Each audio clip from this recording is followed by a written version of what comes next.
Amém. E agradeço a minha oportunidade em nome de Jesus. Amém. Glória a Deus. Saúdo a igreja com a paz do Senhor, amém? Saúdo a igreja com a paz do Senhor, amém? Amém. Glória a Deus. Queridos, vamos estar meditando hoje em Josué capítulo 7. Livro de Josué capítulo 7. Glória a Deus. Minha oração é para que Deus venha falar profundamente com a sua igreja nessa noite. Que nós venhamos sair daqui transformados, renovados e libertos pelo poder da palavra. Josué capítulo 7, versículo 21.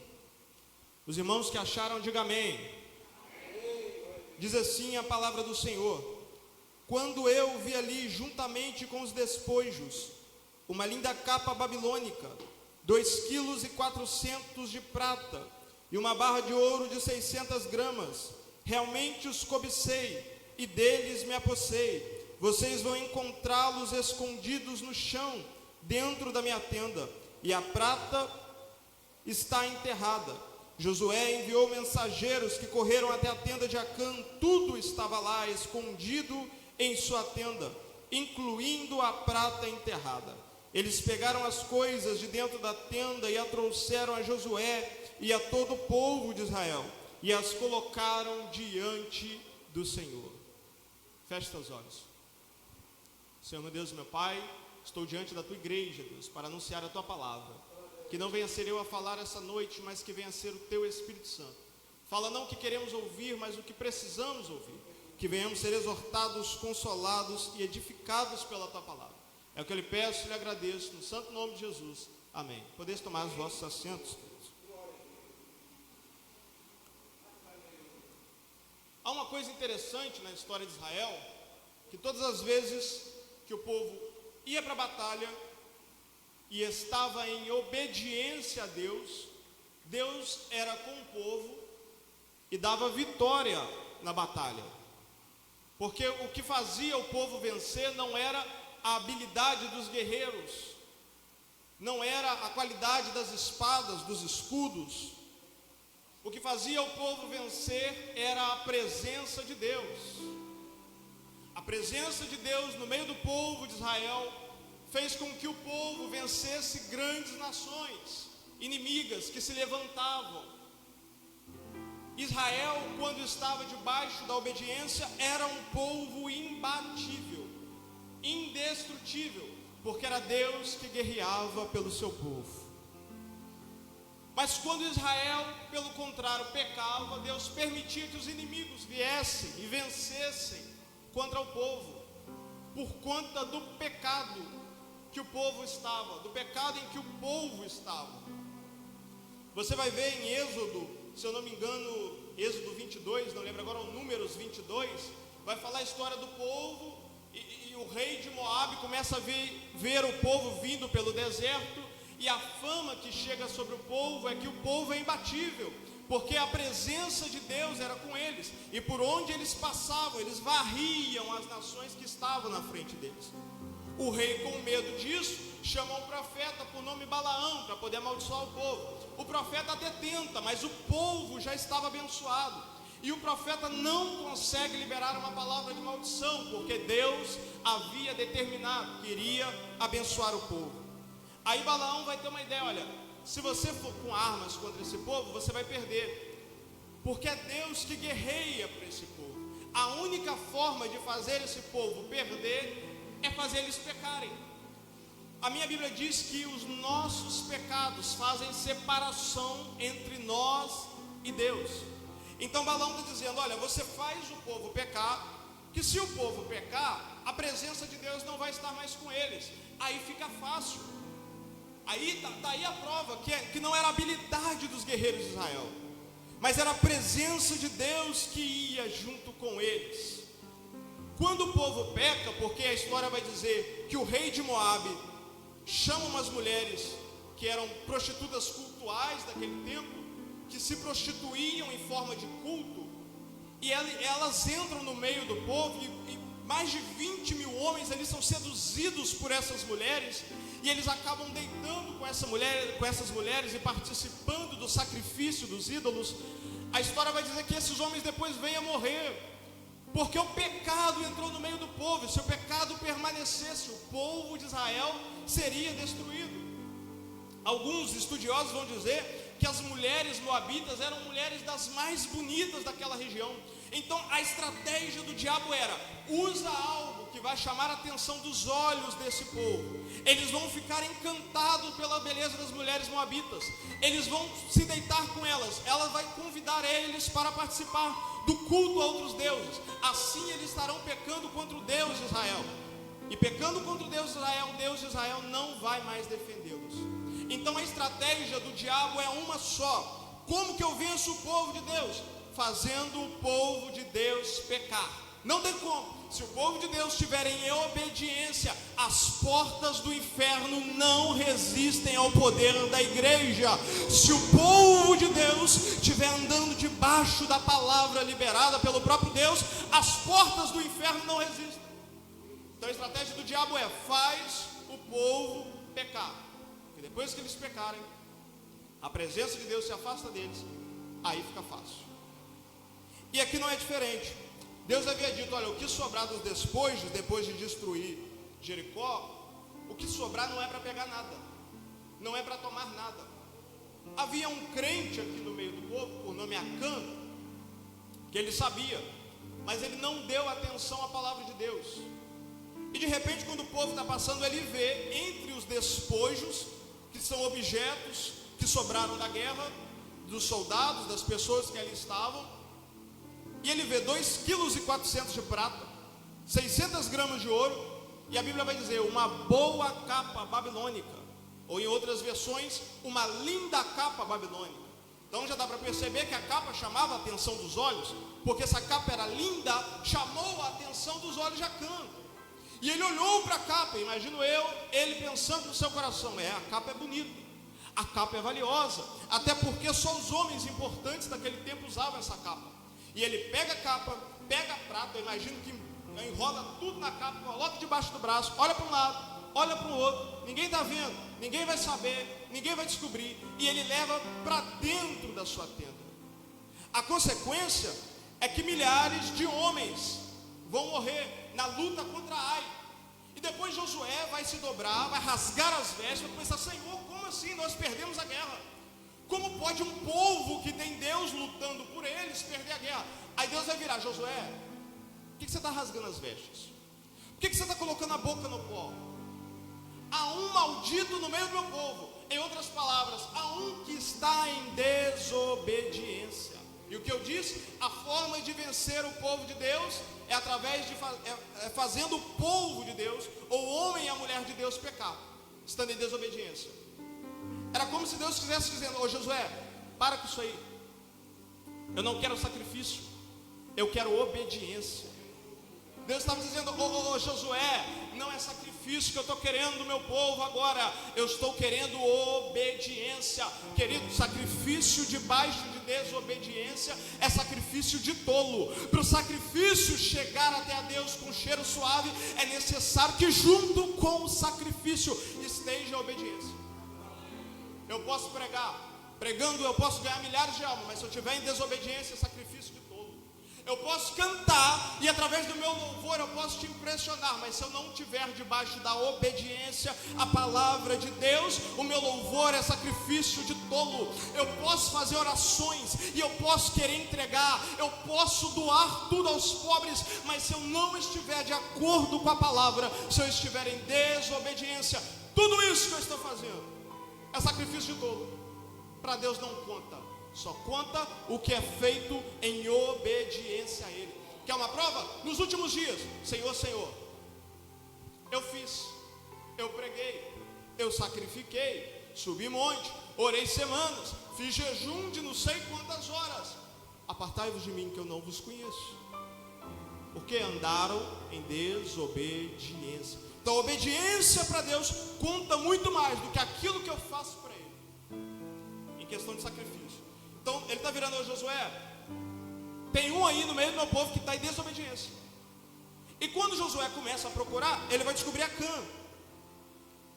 E Acã vai confessar: de fato, quando eu vi, juntamente com os despojos, uma linda capa babilônica, eu a cobicei e dela me apossei. É interessante que Acã dá o detalhe de como ele consumiu o pecado, de como ele veio praticar o pecado. Isso aqui fica uma lição para nós, porque com nós também não é diferente. A Bíblia vai dizer que Acã primeiro viu, ele diz: eu vi ali. Se você tiver com sua Bíblia aberta, acompanhe comigo.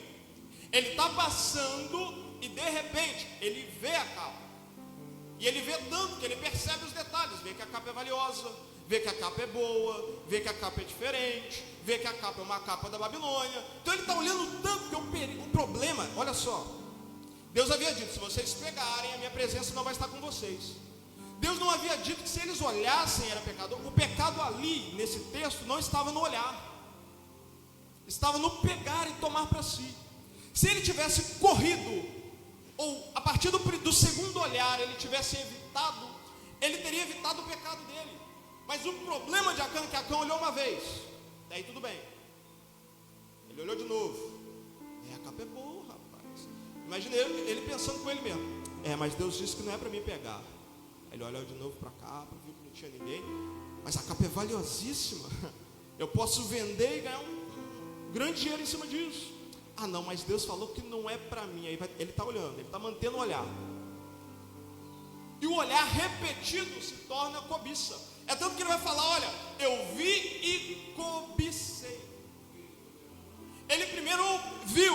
Se ele tivesse evitado o segundo, terceiro, quarto, quinto, Deus está falando com pessoas aqui, ele não teria cobiçado, ele não teria criado nele um desejo, mas ele foi toda hora olhando, ele foi toda hora mantendo o olhar. E há pecados que chegam até nós através dos nossos olhos.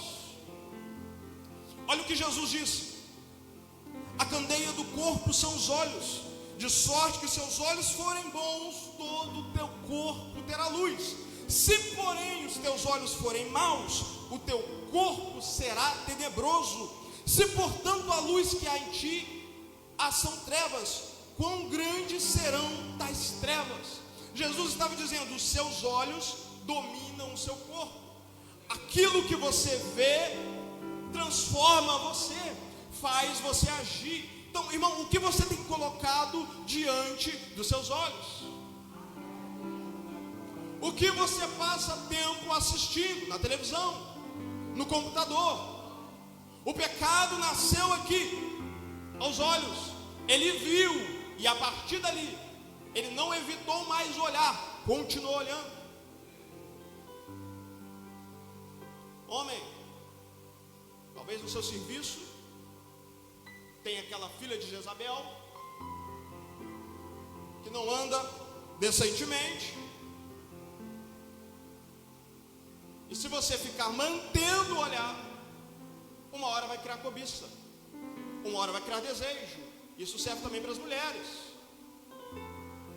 Olhou uma vez, olhou a segunda vez, olhou a terceira, aí começa a reparar: a capa é boa, ela é linda, ela é valiosa, ela é babilônica. E a cobiça vai começando a chegar no coração, porque não corta o olhar, não desvia o olhar daquilo que não é para olhar. Olha o que Salomão vai dizer lá em Provérbios 5, a porta da mulher estranha. Salomão estava observando uma mulher, e essa mulher, às vezes que o marido dela ia viajar, ela chamava os homens para poder se deitar com ela.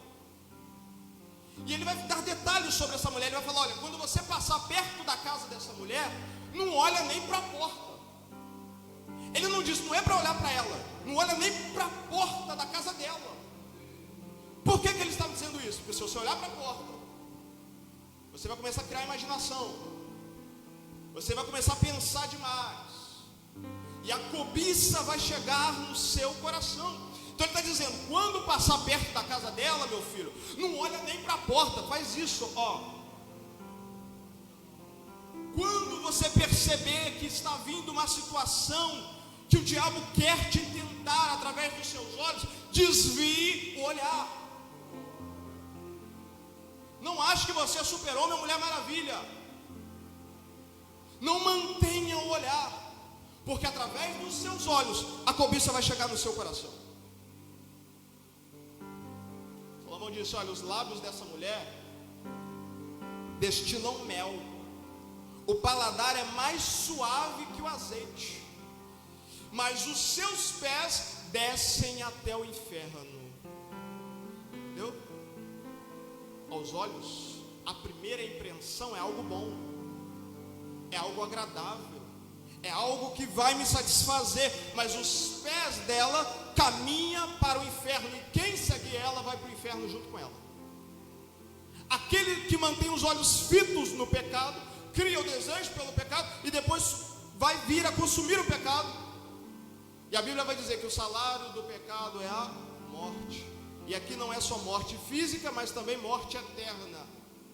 Então o pecado é como essa mulher que vai te seduzir pela fala, vai te seduzir pelo jeito, mas ela está te levando para o inferno. Cuidado com o que você tem posto diante dos seus olhos. Aí os colegas do trabalho chegam: vem cá rapidinho, eu sei que você é crente, mas vê esse vídeo. Não, vem cá, para com isso, rapaz, rapidinho. Não, você não está traindo a sua esposa, não. Vem aqui, vê essa foto, olha. Diante dos olhos. E se você continuar mantendo o seu olhar, você vai cair. Vamos lá, irmãos. Aí ele vai dizer: olha, eu vi que a capa era boa.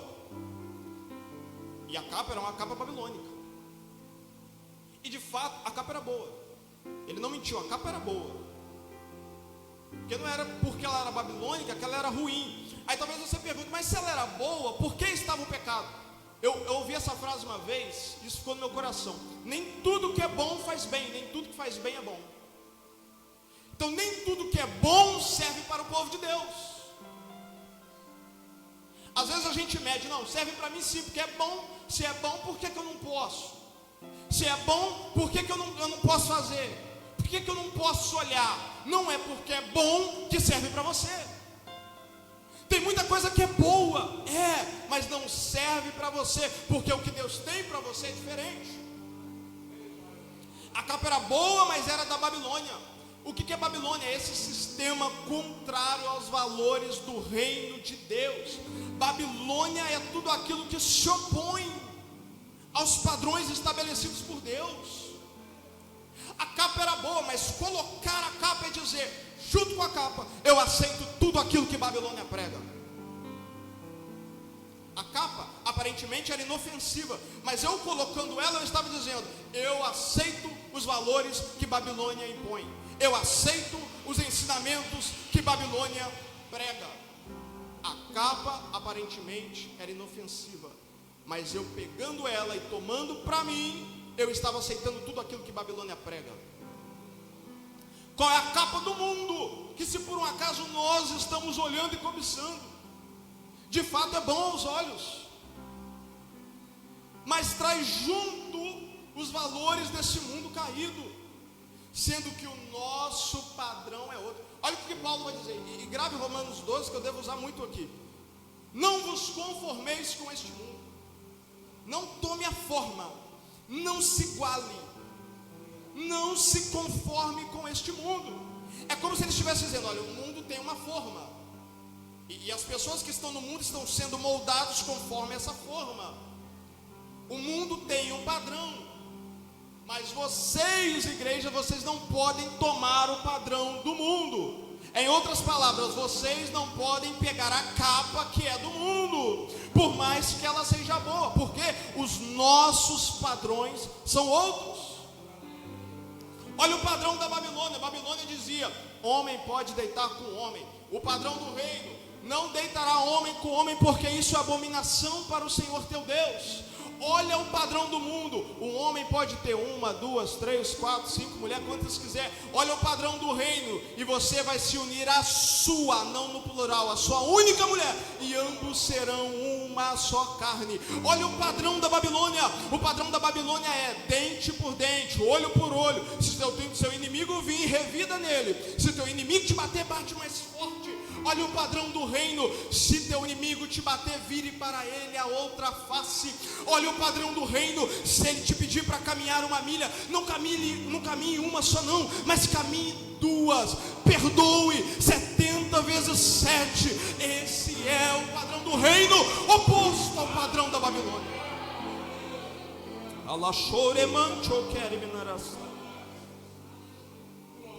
Ele viu a capa.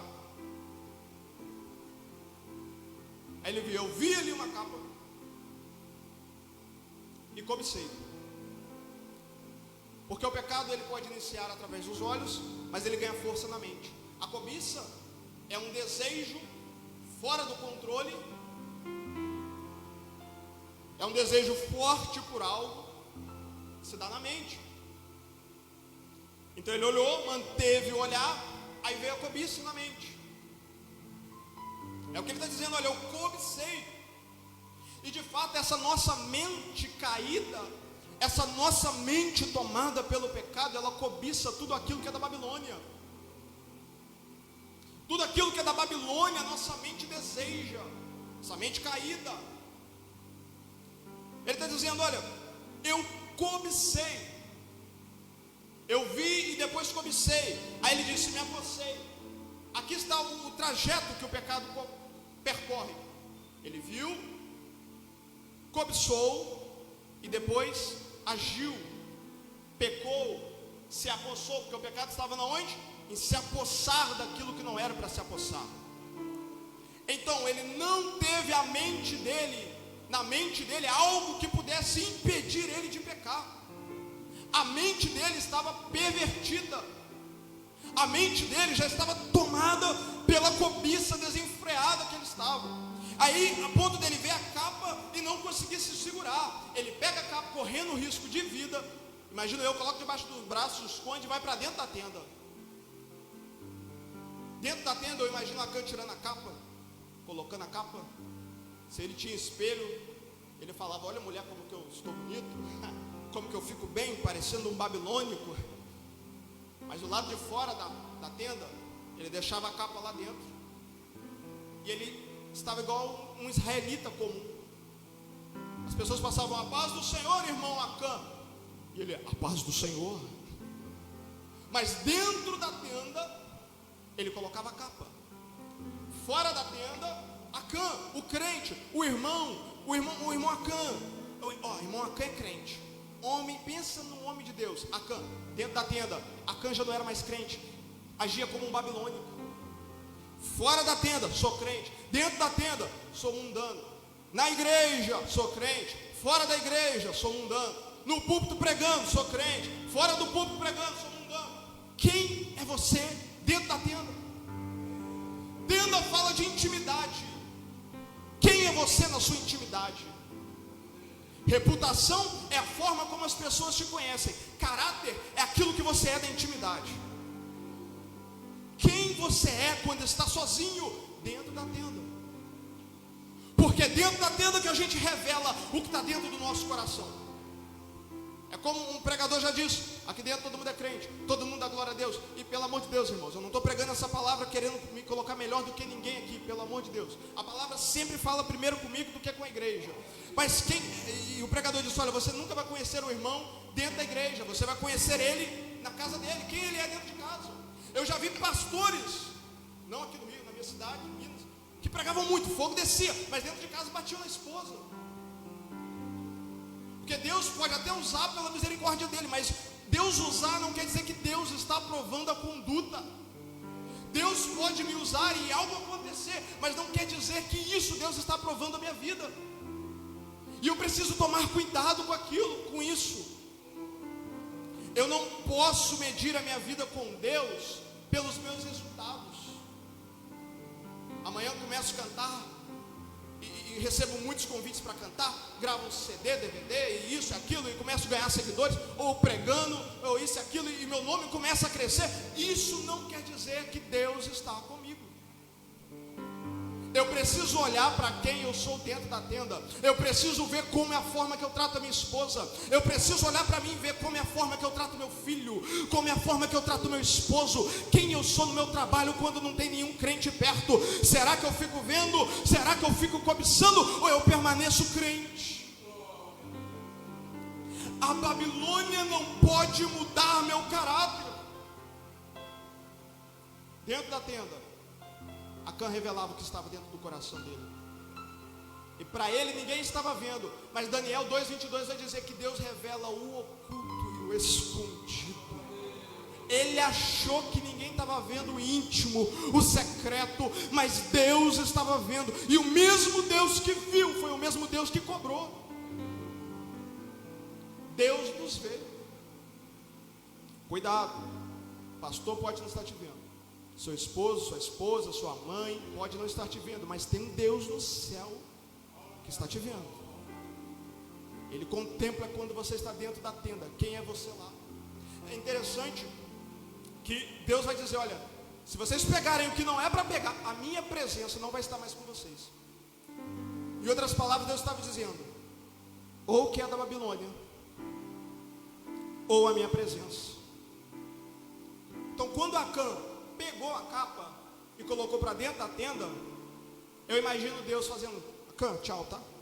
Não dá, eu não consigo conviver com algo da Babilônia. Então, quando ele trouxe a capa, ele perdeu a presença de Deus. É assim também conosco, quando nós olhamos para o pecado, cobiçamos e trazemos o pecado para a nossa vida. Nós estamos dizendo: Deus, eu não quero tua presença, eu quero a capa. Eu não estou falando aqui que você não vai pecar, é lógico, é claro que infelizmente a nossa natureza ainda é caída. Você vai cometer alguns deslizes, vai. Mas o pecado de Acã foi diferente, foi um pecado premeditado.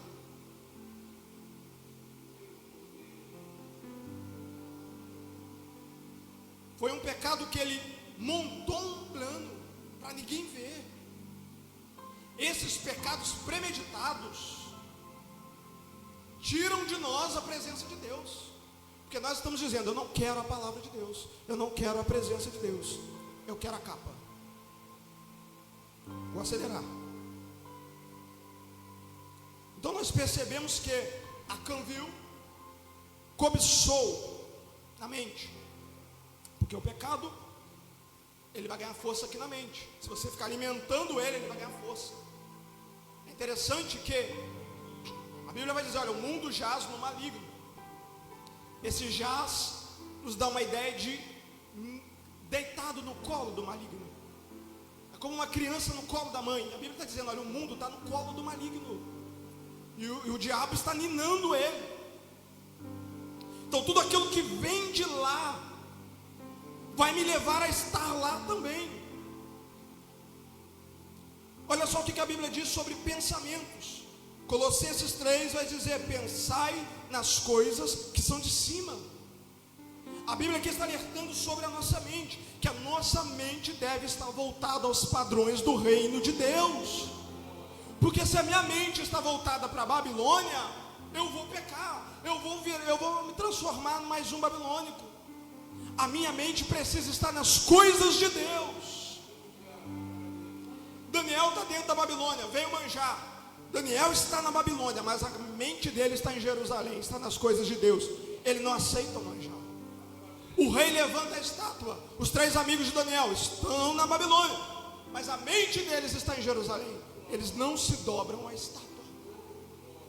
A capa era boa, e de fato o pecado é bom. Gênesis 3, 6. O fruto é bom aos olhos e é agradável ao paladar. A oferta que Geazi, Eliseu não quis, Geazi quis, com certeza era uma oferta muito boa, uma oferta agradável. O próprio manjar de Daniel era bom e agradável. De fato, o pecado é bom para a carne, mas vai tirar de você a presença de Deus.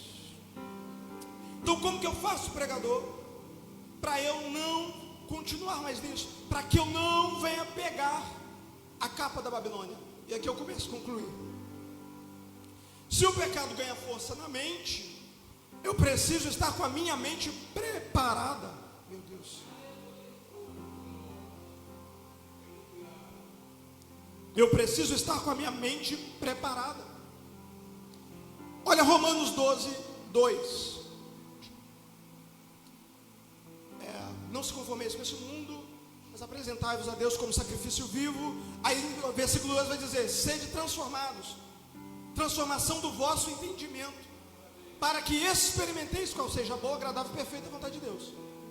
Então ali Paulo está falando sobre uma transformação que se dá na mente. Porque se eu só mudar o meu exterior, não adianta, a minha mente precisa ser mudada. E a igreja, a religião em geral, por muito tempo errou com isso. Nós nos preocupamos apenas em mudar o exterior, mas é meu interior, a minha mente que precisa ser mudada. Então ele está falando, olha, sua mente precisa ser transformada. Olha só, exemplo de um porco. Se eu pego o porco, dou um banho no porco, passo perfume nele, deixo ele limpinho, cheirosinho, gasto perfume francês, perfume caro nele. Depois, se eu acabar de dar banho nele, o que vai acontecer? Ele vai ronk e vai para a lama. Porque a natureza do porco é rolar na lama. A natureza do porco é comer restos. Então quando Paulo fala, olha, transforme a vossa mente, Paulo está falando de uma transformação de natureza. Porque quando a sua natureza for transformada pelos padrões do reino, você não vai ter prazer mais no pecado. Você pode até pecar, mas isso vai te incomodar de uma forma. Você não vai ficar igual a Cã pegou a capa, enterrou, estava tranquilo. Se ninguém tivesse descoberto, a Cã estaria levando a vida normal. Agora, quando você tem a mente transformada, o pecado te incomoda. Você não quer mais isso na sua vida. Você fala, Deus, misericórdia, eu preciso largar isso, eu preciso tirar essa capa da minha vida. Paulo está dizendo, a sua natureza precisa ser transformada. Olha o que a Bíblia diz, aquele que está em Cristo, nova criatura é. A Bíblia está dizendo, a sua natureza é transformada pelo poder do Evangelho. Olha o salmista, escondi a tua palavra no meu coração. Coração aqui na Bíblia não é esse pedaço de carne que o bombeia sangue, é a mente. Coração na Bíblia é sede dos pensamentos, vontade e sentimento. O salmista está dizendo, eu coloquei a tua palavra na minha mente, para que quando o pecado vir, ele vai dizer, não tem como entrar aí. Por quê? Porque a palavra de Deus já está lá. Salmo 1, bem-aventurado é o varão que não anda segundo os conselhos dos ímpios. Por que ele não anda? Não se assenta na roda dos escarnecedores. Por que ele não se assenta? Antes tem o seu prazer na lei do Senhor, e na sua lei medita de dia e de noite. Palavra, evangelho. Quando o pecado vem, quando o conselho do ímpio vem, quando aparece a roda dos escarnecedores, eu não peco, eu não me rendo, porque a palavra de Deus está em mim. Hebreus 8:10 diz o Senhor, porei as minhas leis no seu entendimento. Deuteronômio 11:18, gravem essas minhas palavras no coração e na mente, e amarre-as como um sinal nas mãos, e as prendam nas testas. Deus está dizendo, a minha palavra precisa estar na mente de vocês, a minha palavra precisa dominar vocês, de tal forma que quando o pecado vier, ele não vai achar espaço, porque você vai estar preenchido pelo Evangelho. Eu não consigo isso passando mais tempo na internet do que orando. Eu não consigo isso passando mais tempo no Instagram do que meditando na palavra de Deus. Não, eu preciso meditar na palavra dele. Eu não consigo isso passando mais tempo vendo novela do que tirando um tempo com Deus. É necessário eu falar, Senhor, eu quero que a sua palavra entre na minha mente, eu quero que a sua palavra tome conta do meu ser, para que quando o pecado vir, para que quando eu ver a capa, eu não vou cobiçá-la, porque a tua palavra vai governar o meu corpo. A mente governa todo o corpo. Então se a tua mente for dominada pela palavra, é a palavra que vai dominar o seu corpo. Paulo vai dizer, olha, e continue sendo transformados. Então é uma transformação que é um progresso contínuo, é um processo contínuo e progressivo. Olha o que a Bíblia diz, mas a vereda do justo é como a luz da aurora, que vai brilhando mais e mais, até ser dia perfeito. É uma transformação diária. Colossenses 3:18, somos transformados de glória em glória, na mesma imagem como pelo Espírito do Senhor. É uma caminhada diária, querido. É como se Babilônia estivesse aqui e o reino de Deus estivesse lá. Essa transformação está dizendo: vem para os padrões do reino. E eu vou largando Babilônia. E eu vou largando os padrões, eu vou largando tudo aquilo que me influencia, eu vou largando essa cultura caída de pouco, até chegar aonde Deus quer que eu chegue. Para quê? Paulo vai dizer: para que experimenteis a boa, agradável e perfeita vontade de Deus. Ele está dizendo: essa transformação que você vai sofrer na mente vai te gerar algo bom, uma experiência, porque Deus não quer que você conheça Ele apenas na teoria, mas Deus quer que você tenha uma experiência com Ele, e essa experiência é com a vontade boa, agradável e perfeita vontade de Deus. Quando Deus fala para você: larga o pecado, não é que Deus não te ama, pelo contrário, Ele te ama tanto que Ele tem algo melhor para você, Ele tem algo bom, agradável e perfeito. Quando Deus fala: sede fiel ao seu marido, sede fiel à sua esposa, não é que Deus não entende os seus desejos, não, Ele tem algo melhor para você. Ele está dizendo: vem, larga isso, larga a capa, larga a podridão, porque eu já preparei para você aqui algo bom, agradável e perfeito. Fique de pé. Aleluias.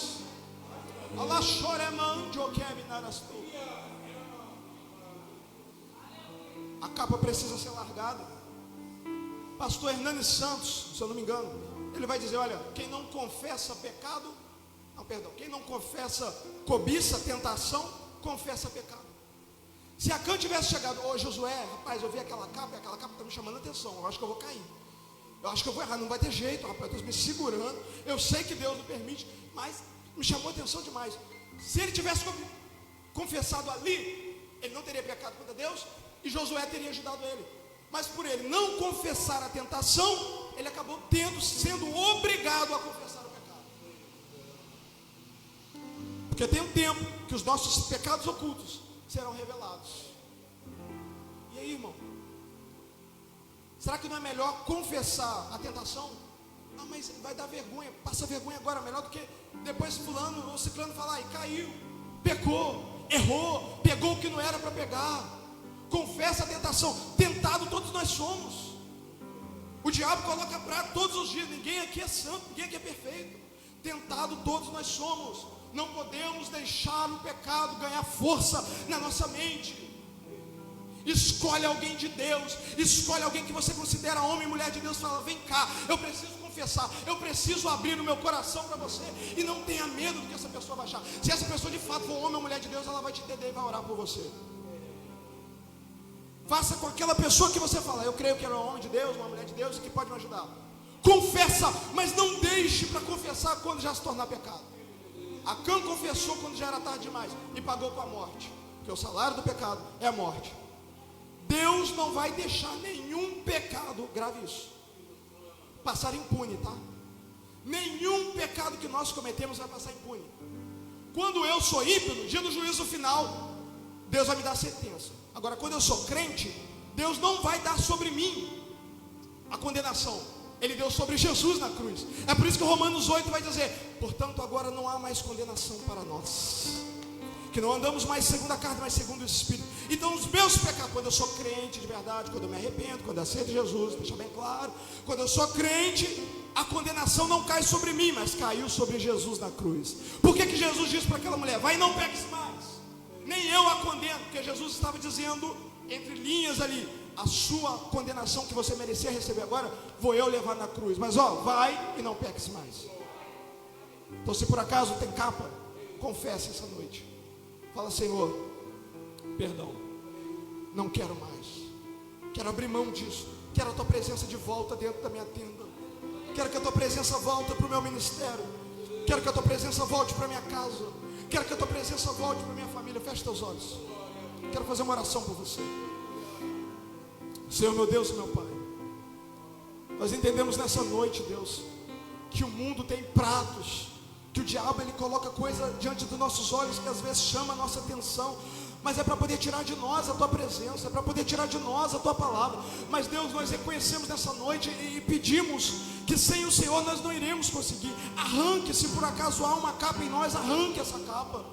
Nós não queremos mais continuar dentro da tua casa, servindo ao Senhor com algo enterrado na nossa intimidade. Nós queremos libertar disso, nós queremos nos separar disso, queremos divorciar do pecado e queremos ser casados com o Senhor, casados com a tua presença. Espírito Santo de Deus, toca no coração de cada um, toca na mente de cada um, que a tua palavra venha ficar guardada lá, para quando o pecado chegar, nós venhamos ter força para dizer não ao pecado, que nós venhamos fazer igual Daniel, assentar no coração de não se contaminar com o prato da Babilônia. É isso que eu lhe peço e lhe agradeço, Espírito Santo de Deus. Você que pode, aplaude ao nome do Senhor.